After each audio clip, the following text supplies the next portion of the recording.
I'm so delighted to be at the Aspen Ideas Festival. Every year, it seems like it gets better. The leadership of the Aspen Institute has done a wonderful job helping all of really the country and the world to understand the power of ideas.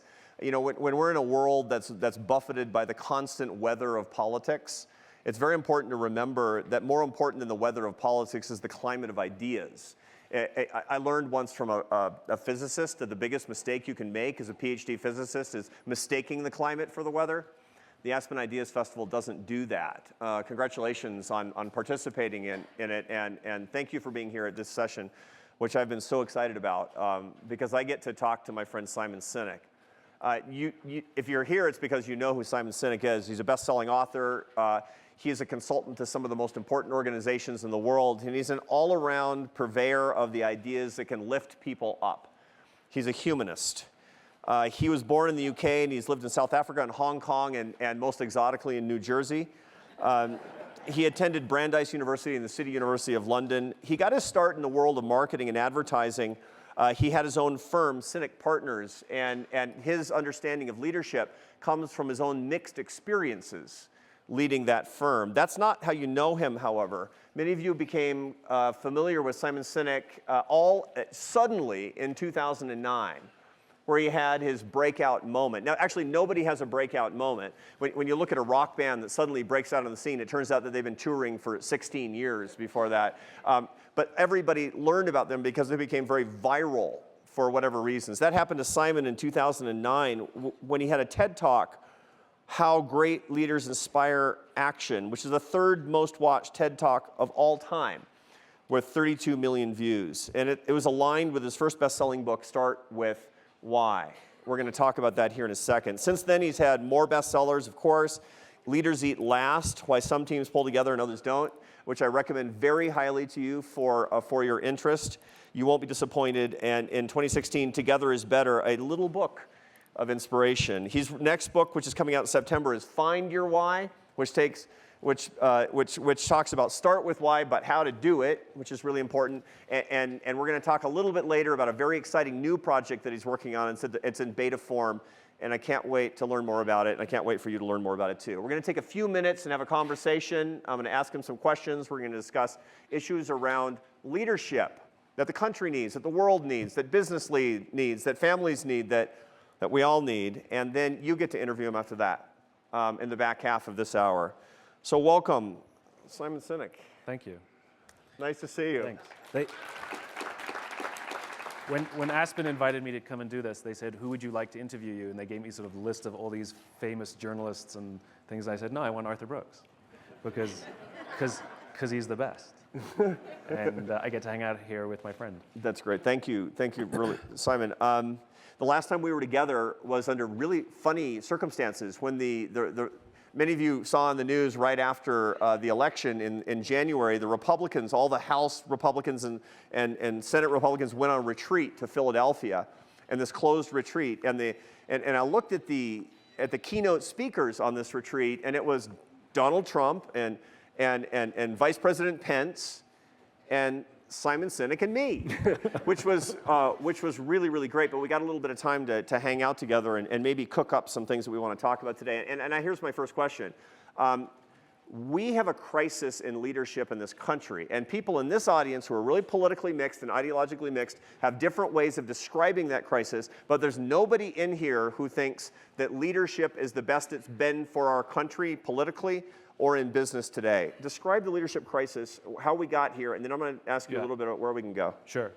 The leadership crisis has nothing to do with the presidency. I think we've had a leadership crisis for quite some time, and it's been steadily getting worse over the past 20 or 30 years.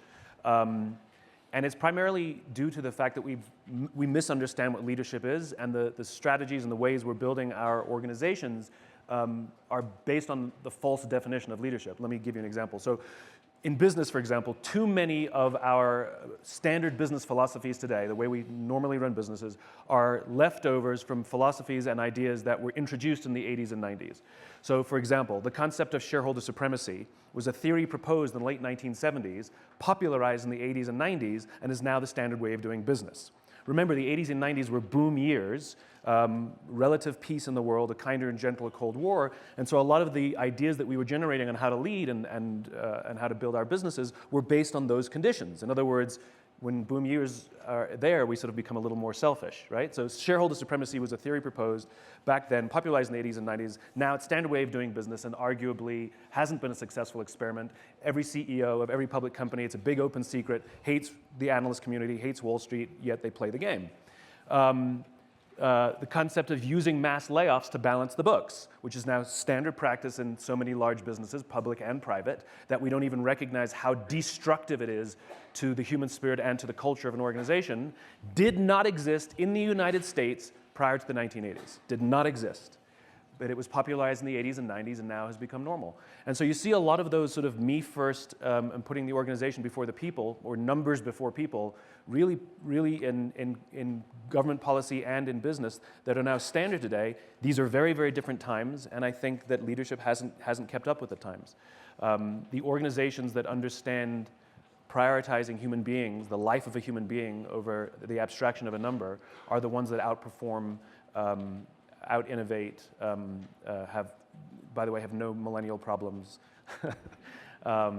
than the other companies. Can you give me a couple of examples of the more enlightened view that we actually see in business today?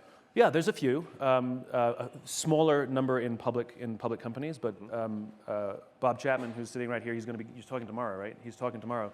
Bob Chapman runs a company called Barry Waymiller. It's about a $2 or $3 billion business, about 8,000 employees. Good old-fashioned American manufacturing. So when Kimberly-Clark needs a machine to make toilet paper, Barry Waymiller makes that machine. And if you ask Bob, what does the company do, he won't tell you we're in manufacturing. He'll tell you that we're building extraordinary people to do extraordinary things. And if you ask Bob, how does he know he's successful, he'll say, we measure success by the way we touch the lives of people. And he firmly believes these things. And I've written about Bob in Leaders Eat Last. It's how I came to know him, about somebody who truly understands that business is a people thing. And I'll give you one example of how he's different. So in 2008, during the recession, Barry Waymiller was hit very, very hard by the recession. Of course, in recessionary times, large capital expenditures get cut first, and so that affects buying new machinery. And they lost 30% of their pipeline like that. So like so many companies, they couldn't afford their labor pool, and like so many companies, the board got together and said to Bob, you need to have layoffs. You need to save $10 million. And Bob absolutely refused. And instead what they did is they implemented a furlough program where every employee had to take 4 weeks of unpaid vacation. They didn't have to take it consecutively, and they could take it whenever they wanted. Everybody from secretary to CEO. And when Bob announced the program to the company, he said, it's better we should all suffer a little than any of us should have to suffer a lot. And morale went up. And what happens in well-led organizations is when leadership demonstrates a care for us as human beings, the biological reaction to those conditions is we actually start caring for each other much more. So in most organizations, when leadership cares more about numbers than us and will sacrifice our lives to meet some arbitrary projection, we hunker down and we become paranoid and self-interested and mistrustful, right? Well, something happened at Barry Waymiller that nobody expected, and it wasn't part of the program, which is people who could afford it more started trading with those who could afford it less. So some would take 5 weeks so that others only had to take 3. In other words, the people started taking care of each other. The recession, they got out of the recessionary times, the furlough program was done away with, they restored the 401k program they had frozen, they actually back paid on 401k from where they had frozen it, good luck hiring any of those employees even if you offer them more money. They will not leave. And the productivity, innovation, and intensity of this organization is absolutely unbelievable. And he completely went against what is considered standard on how we treat how we fix problems. That's fantastic. You know, I have a strange case study that I found accidentally of that principle. For those of you who don't know, I'm the president of a think tank in Washington, D.C. called the American Enterprise Institute, and I took over on January 1st, 2009. And you know, go back to January 1st, 2009, we were worried that the ATM machines in this country were going to stop working. I mean, we had no idea what was going to happen to the financial system. We're an organization based 100% on voluntary philanthropy. Now, that was a bad time. to be relying on voluntary philanthropy. And we were badly underwater on my first day on the job, and I didn't know what to do. Now, I'd taught business at the university for a long time, and I thought about this principle. What do? You cut everybody 100%? You cut everybody a little? What do you do? And so we took the shot, and I didn't know if I was doing the right thing. I'm not just such a wonderful humanitarian. I thought, well, what'll happen if we cut everybody a little, and we cut the management team double as much? Okay, and I went home on my first day on the job, and I told my wife, Esther, honey, I just cut my salary more than anybody else in the company. And she said, you're a great businessman. and I mean, and I got to tell you, it inflected the morale in our company. It was accidental on my part. It bears out Simon's principle. We actually were able to improve our fundraising more than we ever had before, and by October of 2009, we had restored everybody's pay and back paid everything we'd chipped out of their salaries in the very beginning of the year, and in the following year, we grew 26%. I don't know if it was because of that, but let me tell you, the team didn't suffer, and there was no narrative of going around Washington, D.C. that people were jumping the ship during this really, really hard time. So I'm here to tell you, I'm not such a great guy. I just happened across this, and this is very practical. This actually works. But it begs the question, because the science is on our side. I mean, there's biology on our side, which is there's human beings are social animals, and we respond to the environments we're in. You take a good person, you put them in a bad environment, they do bad things. You take somebody who maybe has performed bad acts, maybe is considered untrustworthy, you put them in a good environment, they'll turn their lives around and become remarkable, trustworthy members of society. We're social animals, we respond to the environments we're in. Leaders are supposed to produce the environments that produce, you get the environment right, you get trust and cooperation. You get the environment wrong, you get cynicism, paranoia, mistrust, and self-interest. It's just a biological reaction. So if we have the science on our side, we have case studies on our side, it begs the question, why doesn't everybody do it? And what I've come to learn is because these strategies that you guys employed, it is hard to predict the time in which you will see the benefit from those decisions. And companies don't like that. Companies like to know that on this day, we can measure that the number will be what we want it to be, right? They prefer consistency they prefer intensity over consistency. And if you consider you can't go to the gym for 9 hours and get into shape, but if you work out every single day for 20 minutes, you absolutely will get into shape 100%. The problem is, I don't know when. I just know it will work, right? It's like brushing your teeth. And businesses prefer intensity because they want to demonstrate X savings on X day and have that very easily measured. The strategies that you guys employed, we don't know when you'll see the fruits. We just know it'll work. And that's uncomfortable for a lot of organizations. Now, something that's on a lot of people's minds here is we started by talking about business leadership. And a lot of people in here are business leaders, to be sure. Highly practical suggestion that we have that's also consistent with the way that we want our hearts to work. One of the principles that we have in my organization is that morals have to come before markets.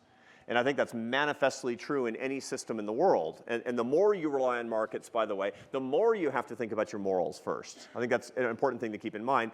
But let's go to what is on a lot of people's minds here as well, which is to move from the business to the political. Apply some of these ideas to what we're actually seeing politically today. Not necessarily being really personal about what we're doing, but what's going wrong politically, and how can we constructively change that on the basis of trust, on the basis of leadership that's aspirational and that's uniting instead of dividing?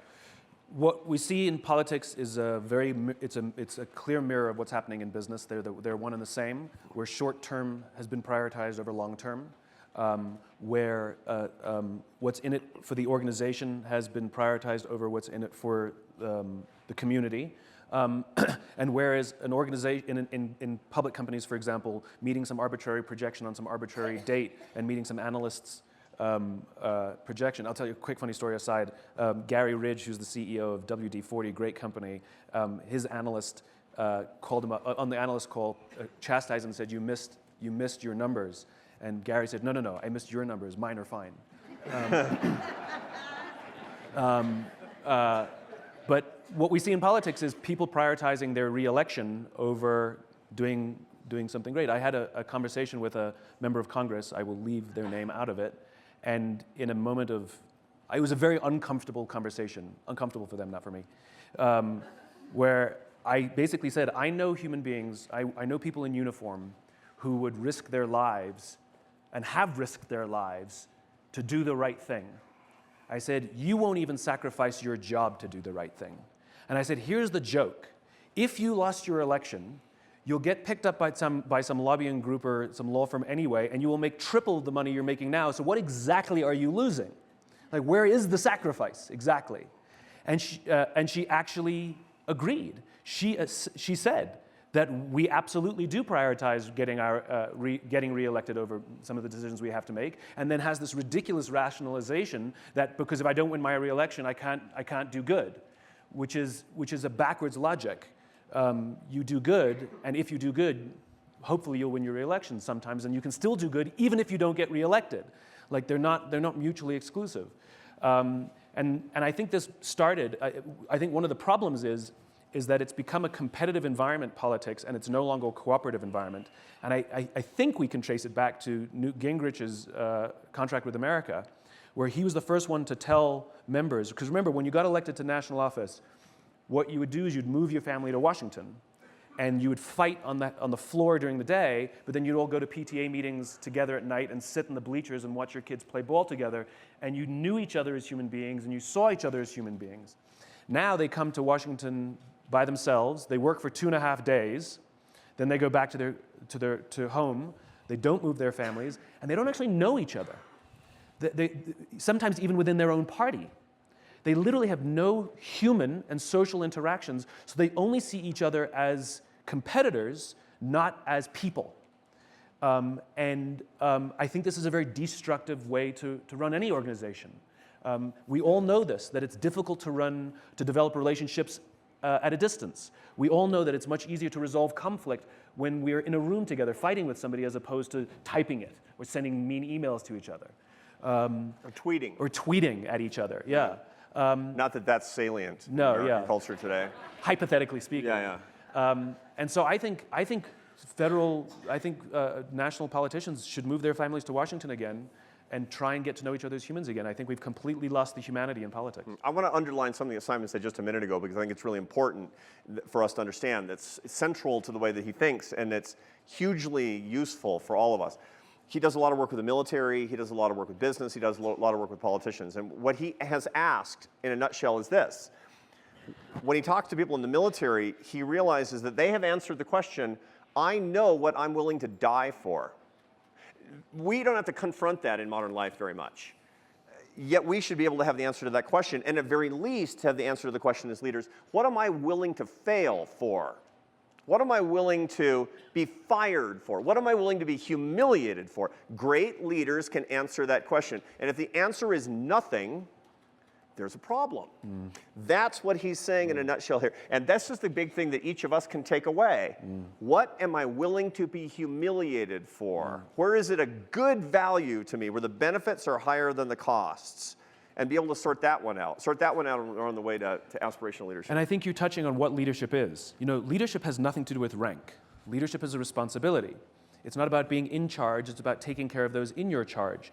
And I know many people who sit at the highest levels of organizations, we all do, who are not leaders. They have authority, and we do as they tell us because they have authority over us, but we would not follow them. And we all know people who are very junior in organizations who have no authority, but they've made the choice to look after the person to the left of them, and they've made the choice to look after the person to the right of them, and that's why we call them leaders. Leaders are not necessarily the ones in charge, they're the ones with the courage to go first towards the unknown, first towards the danger, first to be humiliated because it's the right thing. And the amazing thing is the reason we call them leaders is because when they do that, others follow. And it really is a courage thing. So then it begs the question, where does courage come from? Spending time with folks in the military who, what I've learned is courage is not some deep internal fortitude. Like you don't dig down deep and find the courage. It actually is an external thing. So when I got to meet people who'd risked their lives, I asked them, why did you do it? You have a family, you have kids, no one would have faulted you if you didn't do it, no one would have ordered you to do what you did, why did you do it? They all give the same answer, because they would have done it for me. In other words, when we have the belief that someone has our backs, when we have the absolute certainty that someone cares about us and is there by our side and believes in us, we actually are able to do extraordinary things. But without those relationships, it's very hard to muster courage. Some world-famous trapeze artist is not going to try a brand new death-defying act for the first time without a net. It's the net. It's that external thing that gives us the courage to do difficult things. In other words, it goes back to human relationships again.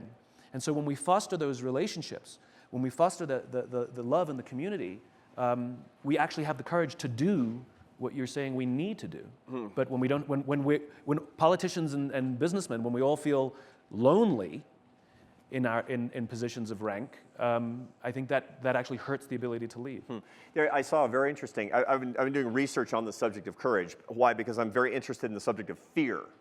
When we talk about not knowing what you're willing to be humiliated and fail over, it means that you have a fear-based model. And fear is directly related to pride, and it's bound up in courage, and trying to net this out. I found a very interesting body of work by a psychologist at the University of British Columbia who's done work on fear. You know this work, where he's talked to bomb squad members of the British police force in Northern Ireland, those who did a lot of work in the 70s and early 80s, and then fighter pilots who'd been in combat. And here's the very interesting thing that he found. Courage is not the absence of fear. He found that about 26% of people in really dangerous jobs don't feel fear. They're fearless. They're the worst leaders. The ones who really are great leaders feel the fear and act anyway. Courage is a response to fear, and you can't, you can't actually exhibit courage unless you feel fear. Fear is incredibly important for your virtue, is the way that this turns out. So fear is not the enemy. The idea, the title of fearless leader is an insult. Courageous leader. That's actually something that we should all be aspiring to. And I found from that literature, and it reminds me of the stuff that you've talked about. It enriches our understanding of how fear works in the first place. And it goes back to your work and what I love about your work when you talk about morals and morality in leadership. And I think, and it goes back to Milton Friedman. You know, we have the standard definition that we sort of embrace is the definition of business and the responsibility of companies is a Milton Friedman definition. And he said, where's the effect of, you know, the purpose of business is to maximize profits within the bounds of the law, which I think is a completely wrong definition. It's a very, you know, morality and ethics are a higher standard than the law. And we hear it all the time when organizations do things that we know are wrong, they make us uncomfortable and we question them. They all say the same thing, we broke no laws. I mean, here's the analogy, right? Which is, so the Titanic, the builders of the Titanic, when they built that ship, the laws and regulations that governed lifeboats back then were built for the biggest ships that existed in the time, which were ferries. And the Titanic was 4 times bigger than the biggest ferry. So there was no lifeboats for all regulation. It didn't exist. It was based on numbers. So the makers of the Titanic, because it was too expensive to put all lifeboats for all, actually put the maximum number of lifeboats as required by regulation on the Titanic, which was a quarter of what the size of the boat actually was, right? But they actually left berths for future lifeboats, knowing that eventually the regulations would catch up, right? So the Titanic hits an iceberg. We all know the story. Do you know how many people died on the Titanic versus how many were saved? 25% of the people who were aboard the Titanic were saved. 25%. 3/4 died. In other words, about the number of lifeboats they didn't have. They broke no laws. But clearly, morality says, shouldn't you have a lifeboat for everyone?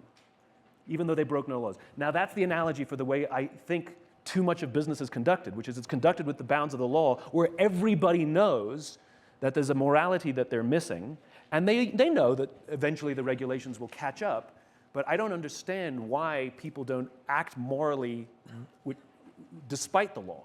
Yes, indeed. This is your frame. This is your. You know, I want to. Speaking of this, I actually do want to pivot a little bit to a slightly different area that you've written about, that we've both thought about. And what I want to do is I want to tell you a study that I just read that blew my mind, and then I want you to react to it. Okay? Uh-oh. I read a study. I read about 15 social psych and behavioral science studies every morning, which is not normal. But I read a study about empathy. About empathy and leadership and empathy. And it was looking at the most effective leaders with respect to to how they manage their workforces and the bottom line of their companies, but not just the public valuation of these companies, really a robust understanding of effective leaders. And what it found was the most effective leaders over the course of their leadership career, the cadence of their leadership career, there's some really interesting stuff. For example, they tend to be the most effective between the ages of 55 and 70. That's the zone of effective leadership, particularly for business leaders, because high energy, high wisdom haven't said screw it yet. Okay, that's one of the interesting findings from this, but here's what I'm getting at. The study also found that as they went through the cadence of their careers and got more and more and more effective, their empathy went down. They had lower empathy at the end of their careers than at the beginning, and it was monotonically decreasing over the course of their careers. What does Simon Sinek say? What's monotonically mean? That means continuously. Oh, okay. It's like, I got that from Shakespeare. I'm surprised by that, to be honest.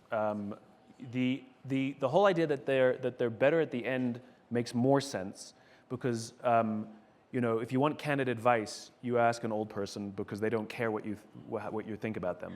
And happiness studies show that as well. People are at their happiest when they're young because they're oblivious, and they're happiest when they're old. He didn't say clueless. He said oblivious. And they're happiest when they're old because they've faced their own mortality and they're at peace. And like they don't care what you think about them anymore. And people actually at their least happiest in middle age, where you're most concerned what everybody thinks about you and if you're successful and if you're good looking, and if you're doing well and all of that stuff. And so the idea that empathy would actually go down later, the only thing that I could react to then is, have they just become jaded? I'm surprised by it, to be honest. And maybe it goes to that thing that they don't care what you think about them anymore. I don't. So let me give you a second piece of the puzzle now, because now I think and this is what opened my eyes to it. I want to know more details about who they were. You're right. I mean, that of course. There's a missing detail there. For sure, among others. They got less empathetic, but they got more compassionate. That's the interesting part. Empathy and compassion are not the same thing. Linking to somebody emotionally is not the same thing as being dedicated to doing the right thing for people even when it's hard. I think that I agree with, because they don't have to be all wrapped up in the emotion of the people that they're serving, but they have a deep-seated belief that the right thing to do is to take care of the people because it's the right thing to do. So perhaps being empathetically disconnected actually makes it easier to be compassionate, because it becomes intellectualized, as opposed to, because we can make stupid decisions based on empathy because there's too much feeling, where you can actually say the right thing. I think it's the moral compass. I think it sounds like the moral compass grows, even though I'm not personally invested emotionally in the decisions of what's happening. I just know it's the right thing to do. It seems to me that this is a key point that you make in Leaders Eat Last, isn't it? It's I like that. Leaders, particularly military leaders that you talk about, are not empathetic with their charges, but they're highly compassionate with their charges in the robust sense of this, right? I think that's very interesting. So I asked, I was thinking about an example of this principle that I could really use. And I have this strange friendship and ongoing working relationship with His Holiness the Dalai Lama, which is the most unexpected thing, because he hangs out at this think tank, the American Enterprise Institute. He knows where you work, right? He knows where I work. He does know where I work, which is the weirdest thing of all, right? I mean, you'd think that, and what you notice when you're dealing a lot closely with the Dalai Lama, that there's not a strong sense of him linking to you with your personal experiences. On the contrary, you say goodbye, and it's remorseless. And you say hello, and it's like he just saw you, or maybe never saw you before. But he's highly compassionate. Really compassionate person. And it seemed to me, and one time when I was leaving him, after I'd been with him for several days, and he said to me, I see you, and I always want to give you something, but I don't own anything. And he said, but I want to find something. So he looked into his little purple, or his little maroon and orange purse, and he pulled out a pen. He had a pen, and he said, I've had this ballpoint pen. Somebody gave it to me 15 years ago. It was kind of a nice pen, like one of those $15 pens. And he said, I want you to have this. I want you to have this. And it was like he was giving me the Holy Grail, or something. The Dalai Lama giving me a pen. I was like, wow. And I put it in my briefcase, and I carried it around for a year. And I looked at it, and it gave me a warm feeling. And then I was having lunch with a friend of mine who's the auxiliary Roman Catholic bishop for Los Angeles, Bishop Robert Barron, a really good friend of mine. And we were talking, and we were eating at a sandwich place, and he was writing on a napkin. Or he had pulled out a napkin. I said something, he wanted to write it down. He said, "Do you have a pen?" And I said, I do. I do. And then I said to him, and this was, I'm kind of embarrassed about this because this was prideful and it was sort of self-centered. And I said, "The Dalai Lama gave me that pen," right? And he said, "Oh, I've always loved the Dalai Lama. I admire him so much. I've always wanted to meet him." And he talked about how his work had affected him so very, very much. And at that moment, the Dalai Lama in his compassion came to me. And you know what he said to me? He wasn't there, and I'm not insane. But I don't think. You know what he said to me? He said, "You know what you need to do." And I gave Bishop Barron that pen. Because the gift of that pen was in the giving of that pen. And I had no idea. That had never occurred to me in the past. I mean, certainly I've learned that. I learned that in Sunday school or something when I was a kid. But the Dalai Lama taught me that, not with empathy. He taught me that with a deep act of compassion. And it changed my life a tiny little bit in that moment. You know, now that we're talking about it, I wonder if you need to have empathy in middle management. I wonder if you need to have empathy when you're actually physically more connected with your team. And then later, as you gain seniority, that's where compassion is, because the people you're physically connected with is going to be a senior group of people. You're not going to be connected with, the rank and file. So you can't actually have empathy with people that you have no relationship with. So you actually need compassion.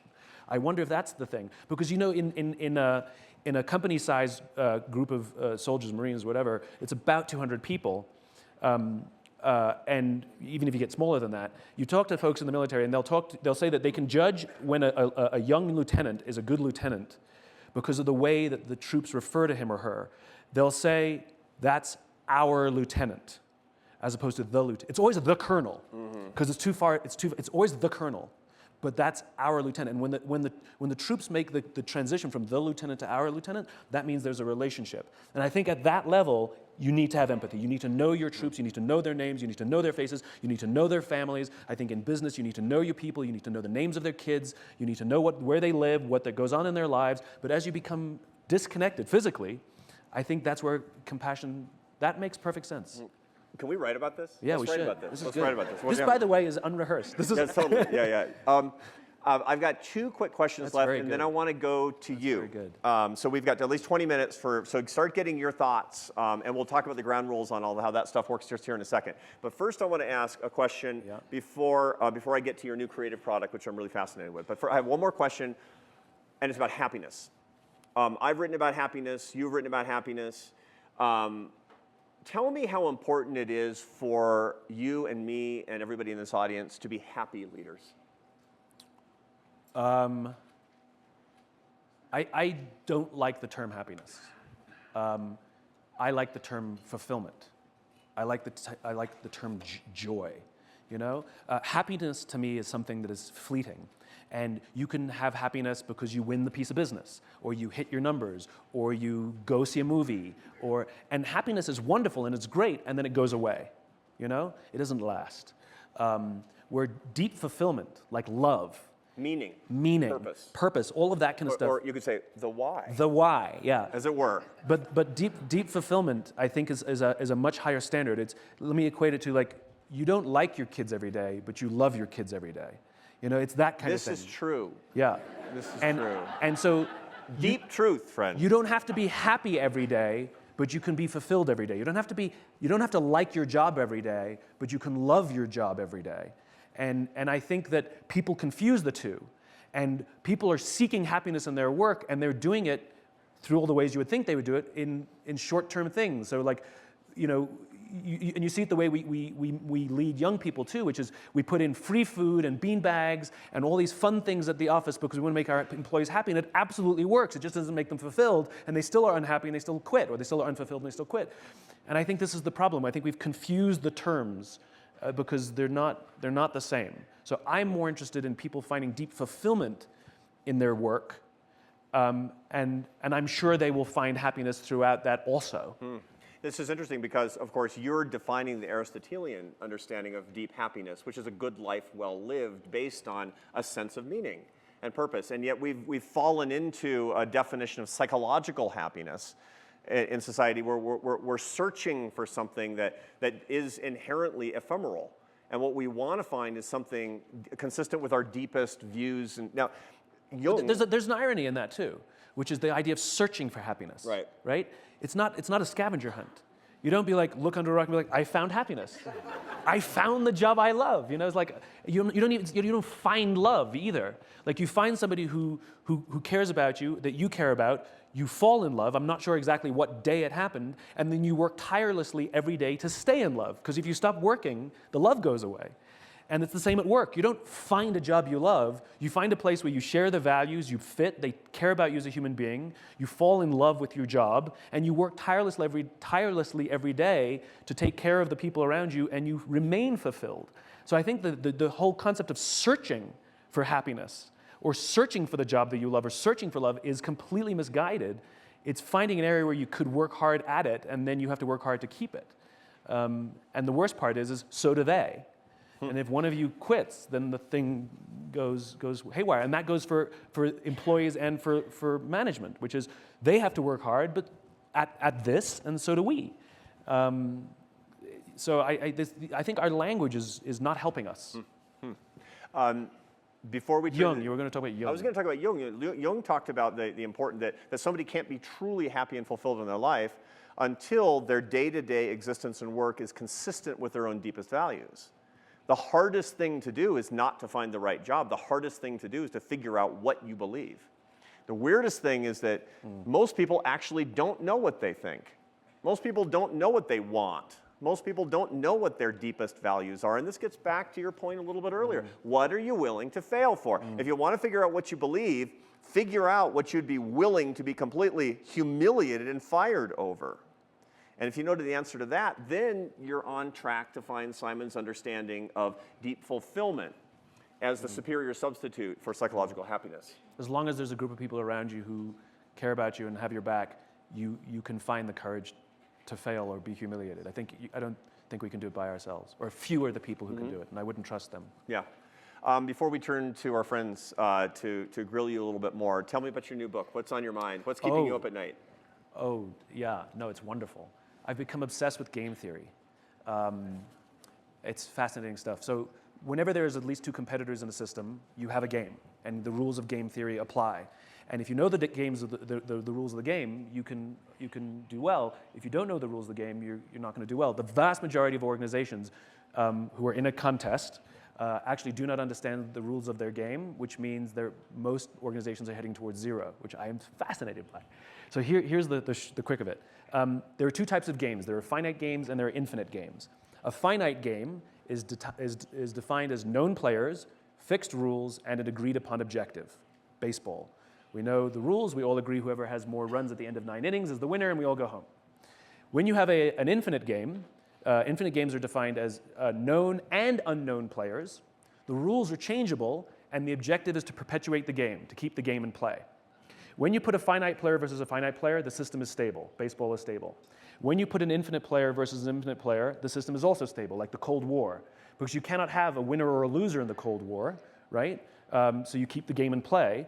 And what happens in infinite contests is players drop out of the game when they run out of the will or the resources to play. But the game perpetuates with or without them, right? So the game of business is an infinite game. The game of business has pre-existed every single company on the planet. It will outlast every single company on the planet. There's no such thing as winning the game of business. It doesn't exist. And when one player goes bankrupt or is merger acquired, they drop out of the game, and another competitor will replace them. A new company will emerge. A new technology will emerge. But if you listen to the language of business, we very quickly see that most businesses actually don't know the game they're in. They talk about being number one, beating their competition, being the best, based on what agreed upon objectives, based on what agreed upon time frame. So that means when you're playing by finite rules in an infinite contest, you will quickly go to zero. So here's a real life example. I spoke at an education summit for Microsoft. I also spoke at an education summit for Apple. At the Microsoft summit, the vast majority of the executives spent most of their PowerPoint presentations talking about how to beat Apple. At the Apple summit, the 100% of the executives spend 100% of their presentations talking about how to help teachers teach and how to help students learn. One was obsessed with where they were going. The other one was obsessed with beating their competition. Guess which one is in quagmire, right? So at the end of my talk at Microsoft, they gave me a new Zune when it was a thing. That was their competitor to the iPod. And this thing was spectacular. It was the most gorgeous piece of technology I've ever used. The user interface was beautiful. It was simple. It was user-friendly. It was really fantastic. But of course, nobody ever bought one because it's a different story.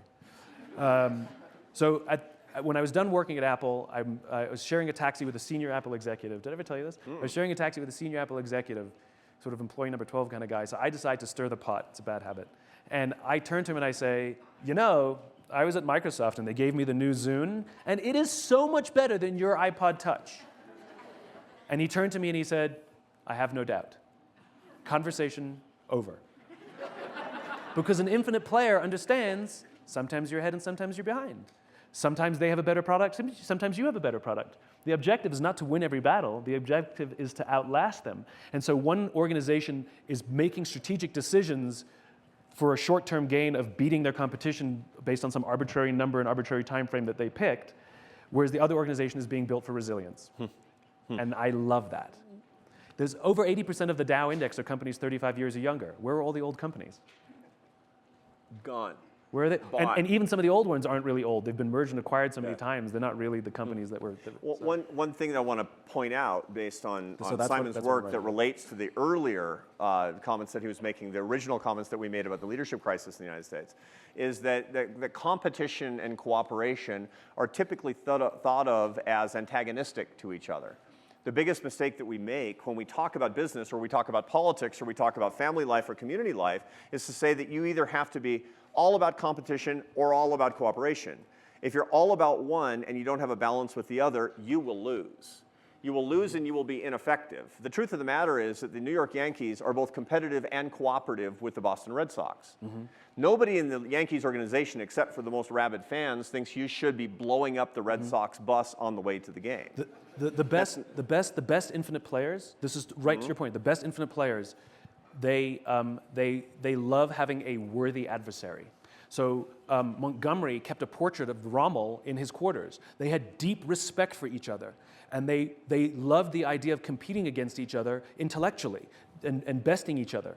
But they considered each other worthy adversaries. And so I think it's very important for teams or companies to view their competition as worthy adversaries rather than someone to beat. And remember that there are rules, and there are rules of cooperation that actually make business work better, and we should be respectful of them. On the contrary, we should actually celebrate those When rules. Apple was going bankrupt, it was Microsoft that bailed them out.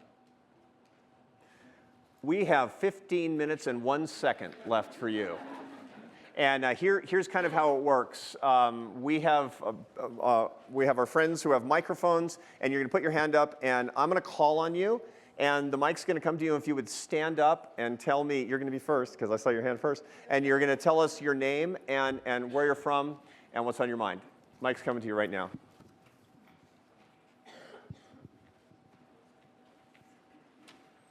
Am I doing this right? Yes, ma'am. Yes, ma'am. My name's Giselle. I'm from North Carolina, and thanks first of all for an amazing conversation about leadership and inspiration. My question is, or what I'd ask you to try to close the loop on, it's fascinating, the concept of game theory, and I wondered if you could tie that back to the very first set of comments around people versus, focus on people within business, et cetera. And if it's relevant, if you can sort of talk about social innovation and the opportunities there, because you've mostly sort of focused on corporate enterprise versus social enterprise. Yeah. So in order to play the infinite game, you have to have teamwork and you have to take care of your people.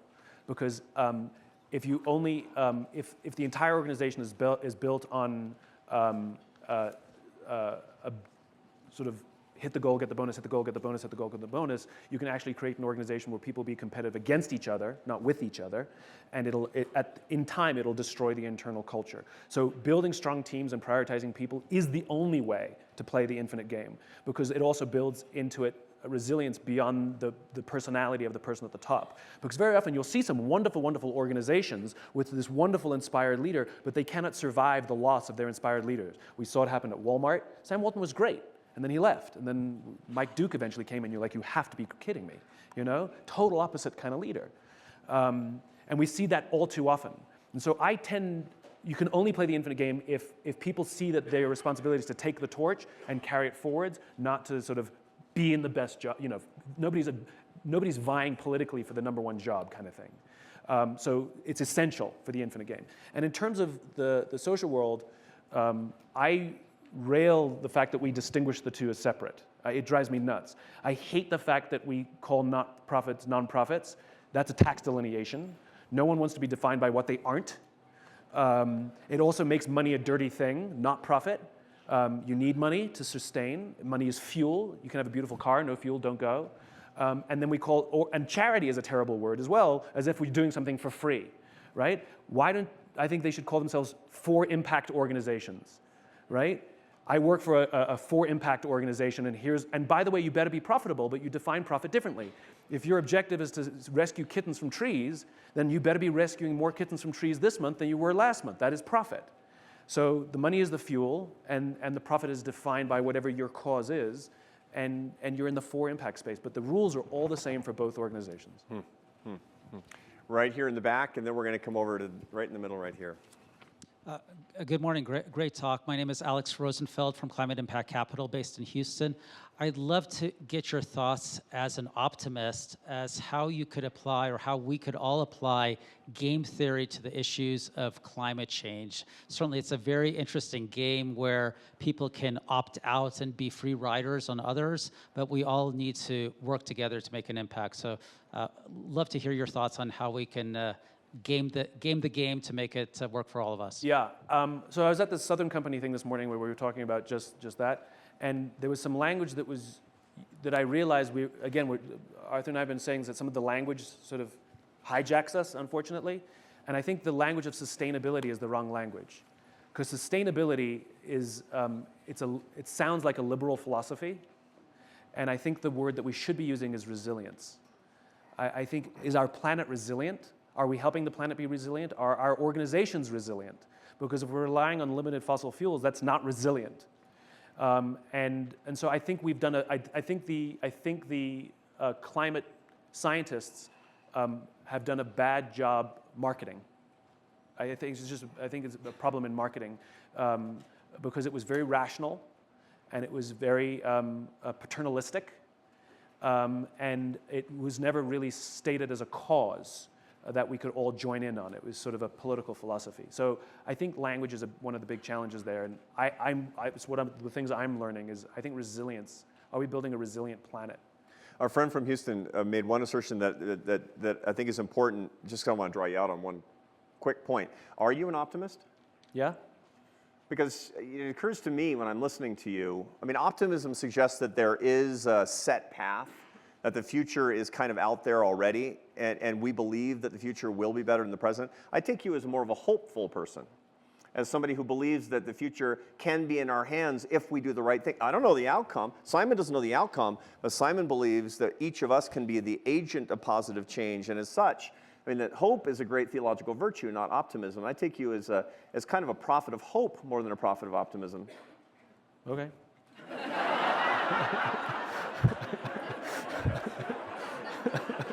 It's like, I thought that was beautiful, and he just like completely. I mean, it's like, all right, next question, fine. It's like, we're right here, and we got the mic coming to you, ma'am. Well, we got a mic coming to you, ma'am. Tell them who you are. Oh, sorry. Nina McLemore, and I'm in the apparel business. The question is about how do you build the team?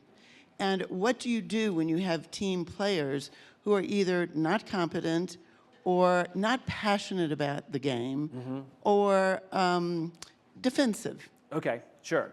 So competence absolutely matters, of course. You know, you hired them. So what did you see in them that you hired? Did they lie to you? And the question is it that they're incompetent, or is it that they're in the wrong place inside the organization? Are they incompetent? Do they have a lack of training? So is there a mechanism for somebody to say to you, so an organization that is well led you can have vulnerability. There's a circle of safety, there's vulnerability in that organization. Vulnerability doesn't mean we will walk around crying. Vulnerability means someone can walk into your office and say, I don't think I'm prepared to do this job that you've asked me to do. I don't feel qualified to do it. Or they can come to you and say, I made a mistake. Or they come to you and say, I'm scared. Or I'm having troubles at home. In other words, we don't know what's producing the failure or the struggle in the performance. It could be any host of things that may or may not be their competence. So the question is, do you have a mechanism to have that conversation? You talked about people who aren't passionate.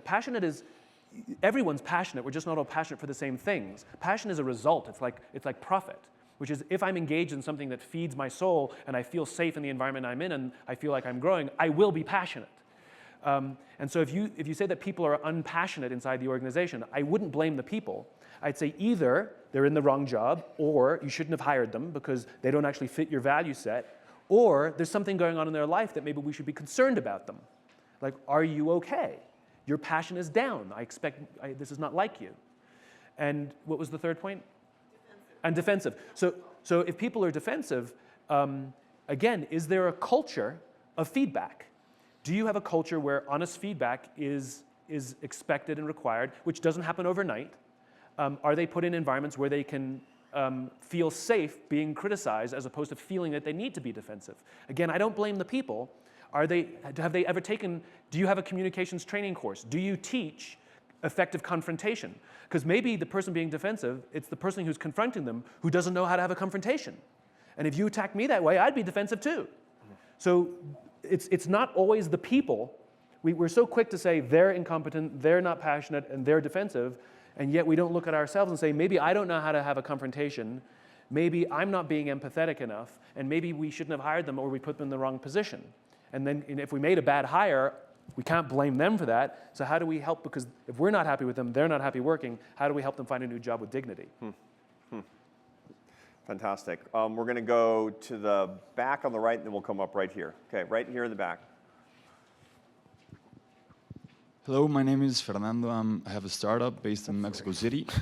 I give you this. And I wanted to ask what your thoughts were regarding that. More often than not, we find ourselves surrounded by negative environments. And you spoke about this analogy of the acrobat not doing a stunt without a safety net, which would be people caring for you. Mm-hmm. But what about if that doesn't happen? I think really the point is trying to make negative environments into good environments. Yeah.